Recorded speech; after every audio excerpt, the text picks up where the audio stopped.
નમસ્કાર, હું છું આશિષ દરજી. તમે જોઈ રહ્યા છો એસએમએ ન્યૂઝ. જોઈએ આજના સમાચાર. ગુજરાતના 7 જિલ્લાના 10,943 ખેડૂતોને કમોસમી વરસાદથી નુકસાન.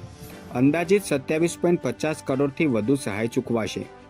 રાજ્યમાં 13 મે 2024થી 18 મે 2024 દરમિયાન થયેલા કમોસમી વરસાદને કારણે સુરત, નર્મદા અને વલસાડ જિલ્લામાં તેમજ મધ્ય ગુજરાત, ઉત્તર ગુજરાતમાં ખેતી અને બાગાયતી પાકોને થયેલા નુકસાન અંતર્ગત વિસ્તારોમાં વિગતવાર સર્વે કરવાની કામગીરી હાથ ધરવામાં આવી હતી.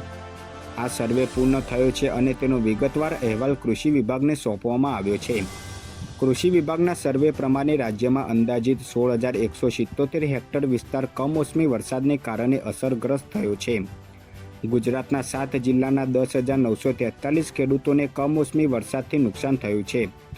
અંદાજિત 27.50 કરોડથી વધુની સહાય ખેડૂતોને આગામી સમયમાં સરકાર દ્વારા એસડીઆરએફના નિયમો હેઠળ ચૂકવવાની કાર્યવાહી હાથ ધરવામાં આવશે. અક્ષા એરલાઇન્સની ફ્લાઇટને બોમ્બથી ઉડાડવાની ધમકી મળી. દિલ્હીથી મુંબઈ જતી ફ્લાઇટનું અમદાવાદ એરપોર્ટ પર ઇમરજન્સી લેન્ડિંગ કરાયું. છેલ્લા કેટલાક સમયથી ભારતમાં જુદા જુદા એરપોર્ટ પર ફ્લાઇટને બોમ્બથી ઉડાવી દેવાની ધમકી મળી રહી છે. ત્યારે આજે ફરી એક વખત દિલ્હીથી મુંબઈ જતી અક્ષા એરલાઇન્સની ફ્લાઇટને બોમ્બથી ઉડાવી દેવાની ધમકી મળતા અમદાવાદના સરદાર વલ્લભભાઈ પટેલ ઇન્ટરનેશનલ એરપોર્ટ પર ઇમરજન્સી લેન્ડિંગ કરાવ્યું હતું.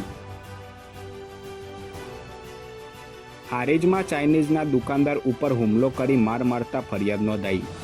હારીજ નગરમાં આવેલી બીડી જ્વેલર્સની બાજુમાં જોકર ચાઇનીઝ નામની દુકાન પર રાત્રે 9:30 વાગે ચાઇનીઝની દુકાનમાં સંચાલક સાથે નાસ્તા બાબતે બાદમાં પૈસાની ચૂકવણી બાબતે બોલાચાલી, મારામારી અને ઝપાઝપી થઈ હતી.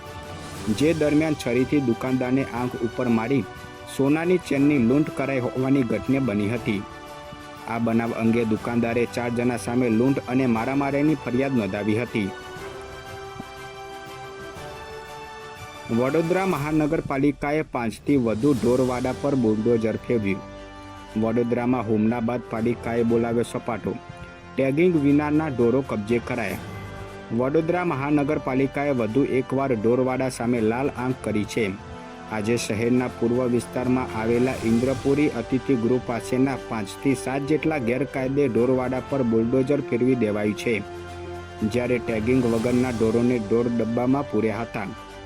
શનિવારે રાત્રે કંટ્રોલ વર્દીના આધારે ઢોર પકડવા ગયેલી ઢોર પાર્ટીની ટીમ પર કિશનવાડી વિસ્તારમાં પશુપાલકોએ હુમલો કર્યો હતો, જેમાં 2થી વધુ કર્મચારીને ઈજાઓ પહોંચી હતી. આ મામલે પાનીગેટ પોલીસ મથકે ફરિયાદ પણ નોંધાઈ હતી. તો બીજી તરફ આ ઘટનામાં પશુપાલકો હુમલો કર્યા બાદ પકડેલા ઢોરો છોડાવી ફરાર થઈ ગયા હતા. વધુ સમાચાર માટે જોતા રહો એસએમએ ન્યૂઝ.